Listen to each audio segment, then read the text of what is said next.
अंत भला तो सब भला। से एक बार हो नीतीश कुमार हो, फिर से एक बार हो बिहार में बहार हो, फिर से एक बार हो नीतीश कुमार हो, जिनसे बिहार का माथा और भारी मतों से विजयी होंगी और पुनः एनडीए की सरकार बनेगी।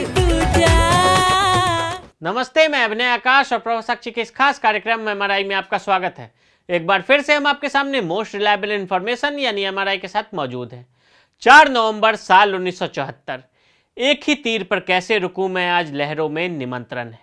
हरिवंश राय बच्चन की इस कविता को उस वक्त जयप्रकाश नारायण ने गांधी मैदान में दोहराया था।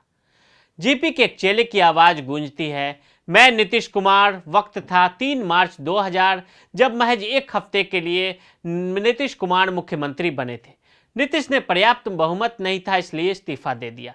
लेकिन वो कहते हैं ना कि शेर जब 2 कदम पीछे लेता है तो वह भागने के लिए नहीं बल्कि झपटने के लिए तैयार होता है। हुआ भी कुछ ऐसा ही। नीतीश कुमार ने ठीक 5 साल बाद 24 नवंबर 2005 को मुख्यमंत्री पद की शपथ ली और इसके बाद बिहार की राजनीति में बदलते वक्त के बावजूद बस एक ही कुमार का नाम गूंजता चला आ रहा है और वो नाम है नीतीश कुमार का। बिहार के छोटे से गांव बख्तियारपुर में जन्म लेने वाले नीतीश कुमार आज देश की राजनीति का एक अहम चेहरा बन गए हैं।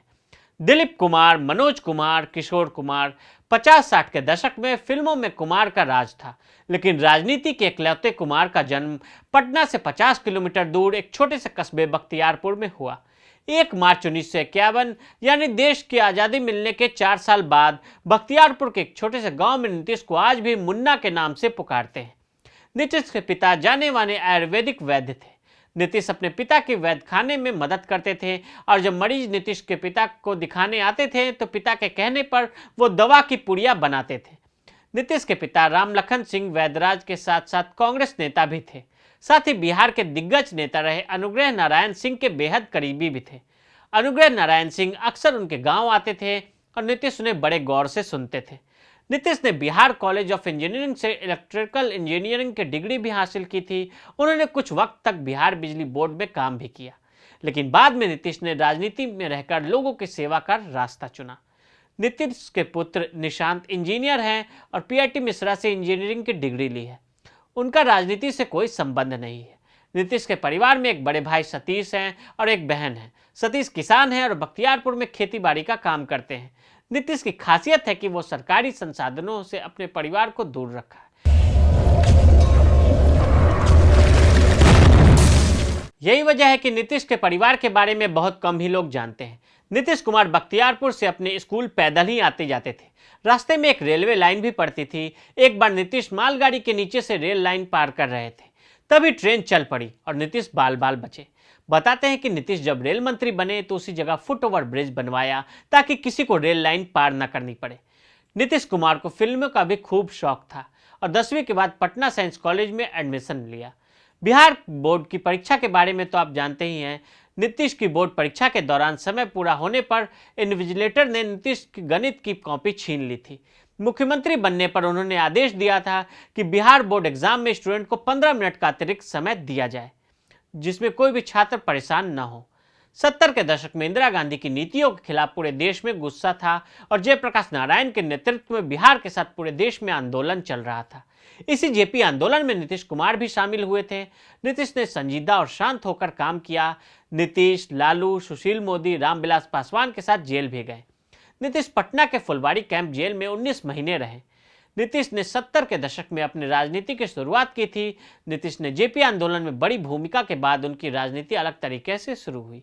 1989 में वो सांसद बने और 1990 में केंद्रीय राज्य मंत्री। 1998 से 99 तक वो कृषि मंत्री रहे और फिर 2001 में रेल मंत्री भी रहे। लेकिन नीतीश की किस्मत में बिहार की गद्दी संभालना था। 2005 के चुनाव में नीतीश पहली बार बिहार के फुल टाइम मुख्यमंत्री बने। फिर 2010 और 2015 में भी कोई उनका विकल्प नहीं बन पाया। नीतीश कुमार और लालू प्रसाद यादव 90 के दशक में दोस्त हुआ करते थे।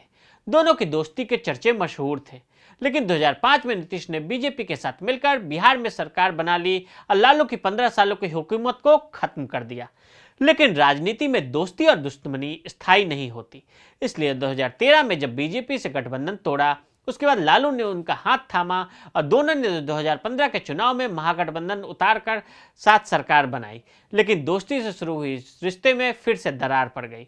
नीतीश ने 1994 में जॉर्ज फर्नांडिस के साथ मिलकर समता पार्टी बना ली थी। लालू ने 1997 में राजद बनाया और शरद यादव जनता दल में ही रहे।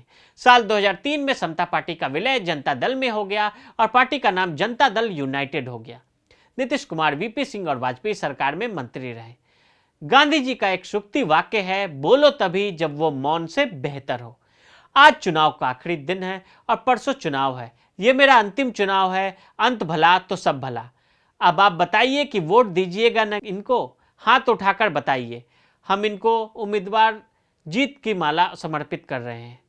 तीसरे और आखिरी दौर के प्रचार का शोर थमने से चंद मिनटों पहले ही नीतीश कुमार ने तर्कस में मौजूद आखिरी तीर चल दिया। पूर्णिया के धंधामा में उन्होंने जनता से भावुक अपील की और ऐलान कर दिया कि यह उनका आखिरी चुनाव है। नीतीश कुमार 3 बार बिहार के मुख्यमंत्री रह चुके हैं और बीजेपी के साथ चौथी बार सत्ता हासिल करने की कवायद में जुटे हैं, लेकिन शायद इस बार उन्हें अपनी चुनौती बढ़ी नजर आ रही है। जान लीजिए, आज चुनाव का आखिरी दिन है, अब परसों चुनाव है और ये मेरा अंतिम चुनाव है। अंत भला तो सब भला। अब आप बताइए, वोट दीजिएगा ना इनको? हाथ उठा के बताइए। तेजस्वी यादव बिहार और रोजगार के मुद्दे पर उन्हें घेर रहे हैं और साथ ही बार बार सुशासन बाबू को थके होने का एहसास भी दिलवा रहे हैं। लौट करके हमने नीतीश कुमार जी का जो बयान देखा, उससे ये एहसास होता है कि हम जो बात पहले से कहते रहे हैं कि नीतीश कुमार जी थक चुके हैं, उनसे बिहार संभल नहीं रहा, वो ज़मीनी हकीकत को पहचान नहीं पाए। और जब आखिरी दिन चुनाव के आखिरी सभा में उन्होंने खुद ही घोषणा कर दी कि अब वो राजनीति से संन्यास ले रहे हैं, तो उन्होंने जो ज़मीनी हकीकत है, अब हो सकता है कि उनको एहसास हुआ होगा और उन्होंने आज घोषणा कर दी राजनीति से संन्यास लेने की। नीतीश की चुनौती तब और बढ़ जाती है जब अलग होकर भी चिराग पासवान बार बार बीजेपी के साथ होने का दावा करते हैं। बीजेपी लोजपा की सरकार बनेगी ऐसा चिराग दावा करते नजर आते हैं। जिस तरीके से फीडबैक मुझे मिल रहा है, खासतौर पर मेरे प्रत्याशियों का, ये मेरी पार्टी के कार्यकर्ताओं का, एक बात तो तय है कि अगर अगली 10 तारीख को मुख्यमंत्री जी का पुनः बिहार में मुख्यमंत्री बनना असंभव होगा। उनकी विदाई तय है और भाजपा लोजपा की सरकार 10 तारीख को एक नई सरकार, विकास की सोच रखने वाली सरकार 10 तारीख को बिहार में बनने जा रही है। उधर प्रचार खत्म होने से पहले पीएम मोदी ने बिहार के लोगों को एक भावुक चिट्ठी लिखी, जिसमें उन्होंने एनडीए के विकास की योजनाओं का जिक्र करते हुए भरोसा दिलाया कि सुशासन और विकास की बयार जारी रहेगी। 7 नवंबर को बिहार का चुनाव खत्म हो गया और 10 नवंबर नतीजों का दिन है, जब यह साफ हो जाएगा कि नीतीश चौथी बार सत्ता संभालेंगे या फिर जनता कुछ नया आदेश सुनाती है। नीतीश कुमार जेपी आंदोलन से निकले नेता हैं, राजनीति के माहिर खिलाड़ी हैं, दाव पेच फायदा नुकसान वो बेहतर तरीके से समझते हैं। आखिरी चरण का चुनाव प्रचार थमने से ठीक पहले उन्होंने अपने आखिरी चुनाव का ऐलान कर दिया। अब ये सुशासन बाबू का दर्द है, दांव है या फिर सियासी सरेंडर, ये आने वाले चंद दिनों में सबके सामने होगा। नीतीश के ऐलान के मायने। नीतीश अब तक लालू राबड़ी के 15 साल बनाम अपने 15 साल के मुद्दे पर चुनाव लड़ रहे हैं। नीतीश कुमार की इस भावुक अपील के गहरे मायने हैं। अपने तर्कस का यह आखिरी तीर उन्होंने बहुत सोच समझकर इस्तेमाल किया है। इसे समझने के लिए यह जानना जरूरी है कि बिहार विधानसभा के अंतिम चरण में 7 नवंबर को किन किन इलाकों में मतदान। आखिरी चरण में सीमांचल, कोसी के अलावा तिरहुत, मिथिलांचल की बची हुई सीटों पर वोट डलेंगे। कुल 78 सीटों पर इस चुनाव में मतदान है। आखिरी चरण की 37 सीटों पर जदयू के उम्मीदवार हैं। मधेपुरा, सुपौल, सहरसा, पूर्णिया, कटिहार, किशनगंज की 20 सीटों पर जदयू लड़ रही है। इसमें से करीब 1 दर्जन सीटों पर पिछली बार भी उन्हें जीत मिली थी। 9 सीटें ऐसी हैं जहां लगातार 2 बार से वह जीत रहे हैं। इन सीटों पर अल्पसंख्यक, अति पिछड़े, महिलाएं और प्रवासी वोटर निर्णायक हैं। 35 सीटों पर अति पिछड़ी जातियां असरदार हैं। 30 सीटों पर अल्पसंख्यक मतदाता प्रभावशाली स्थिति में हैं। सीमांचल की कई सीटों पर 50 से 60% तक अल्पसंख्यक वोटर हैं। महिलाएं, अति पिछड़ों और अल्पसंख्यकों के हिस्से को जदयू अपना वोट बेस मानता है।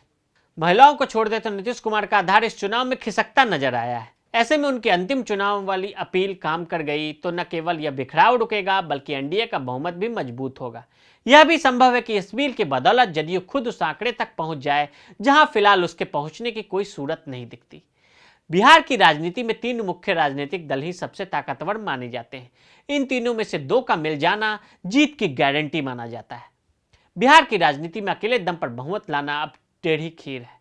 नीतीश कुमार को ये तो मालूम है ही कि बगैर बैसाखी के चुनाव में उनके लिए 2 कदम आगे बढ़ाने भी भारी पड़ेंगे।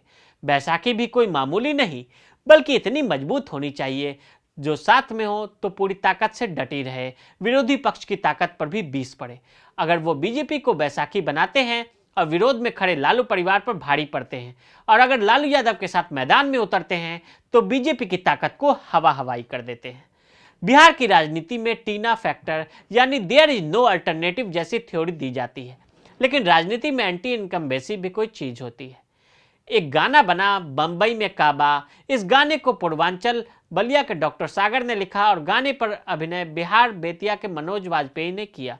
यह गाना काफी हिट हो गया। फिर इसकी पैरोडी बनी बिहार में काबा, जिसके जरिए एनडीए पर सवाल उठाया गया और पूछा गया कि आखिर बिहार में इतने वर्षों की जुगलबंदी का परिणाम क्या है। बिहार भाजपा के आईटी सेल ने इसका डिजिटल जवाब दिया और बताया कि बिहार में ईबा। इसमें एक वीडियो प्रस्तुति के जरिए बिहार के गौरवशाली अतीत और आज के सच को दिखाया गया। इसमें विकास के तमाम कार्यों के साथ एक तरह से रिपोर्ट कार्ड भी पेश किया गया ताकि जनता भी उनका पक्ष जान सके। लेकिन राजनीति से इतर अगर बात करें कि सच में बिहार में काबा, तो बिहार की आवाम चाहे वो खास हो या आम इस बात से इनकार नहीं कर सकते। अगर कोई शक भी हो, कुछ सवाल जो हर किसी के जहन में और किसी न किसी कोने में मौजूद होगा, और अगर भूल गए होंगे तो याद करा दूं, साल था 2002 का और समधी और दामाद के स्वागत के लिए शहर के शोरूम में 50 नई गाड़ी गन पॉइंट पर उठा ली गई। नीतीश की बेटी नहीं है, लेकिन होती तो भी शादी में वो किसी के शोरूम से गाड़ियां नहीं उठवाते, इसमें कोई शक नहीं। नीतीश का बेटा है, लेकिन उसे राजनीति से कोई मतलब नहीं है। होता भी तो राज्य को एक इंजीनियर नेता मिलता। नीतीश का ससुराल है, लेकिन मुख्यमंत्री आवास को उन्होंने ससुरालियों का ससुराल नहीं बनने दिया। नीतीश के साले या रिश्तेदार न अधिकारियों से पैरवी कर सकते हैं, न ठेकेदारों से रंगदारी मांग सकते हैं और न ही आम आदमी पर दबंगई दिखा सकते हैं। नीतीश का घर ससुराल सब कमोवेश वैसे ही हैं जैसे था। उनके साथ राजनीतिक प्रतिद्वंदी किस हाल में थे, अब किस हाल में है, पता है ना। जमीन हड़पने से लेकर फर्जी कंपनियों में निवेश तक बहुत सारे ऐसे काम हैं जो इंजीनियर होते हुए भी नीतीश को नहीं आया। बिहार में उनसे कम पढ़े लिखे नेताओं ने यह सब खूब कर दिखाया, कोई शक नहीं। नीतीश ने प्रशंसकों को निराश किया, लेकिन चापलूसों को फटकने नहीं दिया। जबकि उसी बिहार में खुश कर देने पर सिपाही जैसी नौकरी दे दी जाती थी।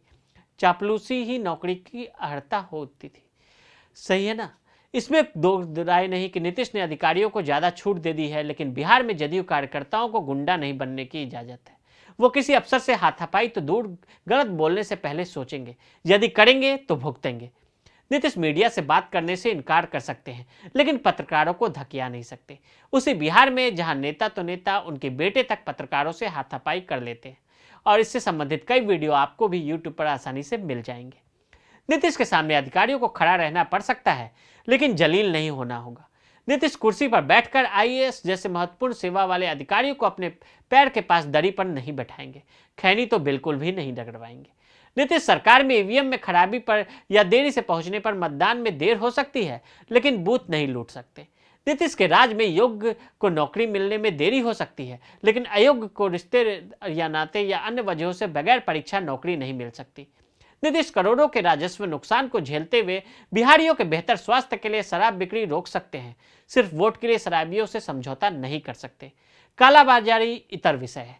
नीतीश बाहुबलियों को ठिकाने लगा सकते हैं, लेकिन अपने मतलब के लिए उन्हें पैदा नहीं कर सकते। नीतीश अपनी जाति के लोगों से सहानुभूति रख सकते हैं, कानून के दायरे में उनकी मदद भी कर सकते हैं, लेकिन गैर कानूनी कोई जाति वाला भी अपराधी बनकर उनसे बच नहीं सकता। नीतीश जीतने के लिए जातीय समीकरण बिठा सकते हैं, लेकिन जातीय संघर्ष नहीं करवा सकते। नीतीश सख्त हो सकते हैं, गुरूर वाले हो सकते हैं, मगर बदतमीज और दूसरों को बात बात पर बुड़बक कहकर अपमानित करने वाले नहीं। नीतीश में कई दोष हैं, हर किसी में होता है, जिन्हें बिहार जानता है, लेकिन वर्तमान में नीतीश में जो बा वो कोई और में नहीं, यह बिहार भी अच्छे से जानता है। तो आज हमने नीतीश कुमार के जीवन से जुड़े पहलुओं का विश्लेषण किया आज के लिए दे इजाजत और ऐसे ही रिपोर्ट्स को देखने के लिए प्रभा साक्षी के साथ लगातार बने रहें। वीडियो को देखने के लिए फेसबुक और ट्विटर पर हमें फॉलो करें, यूट्यूब पर प्रभा साक्षी को सब्सक्राइब करें।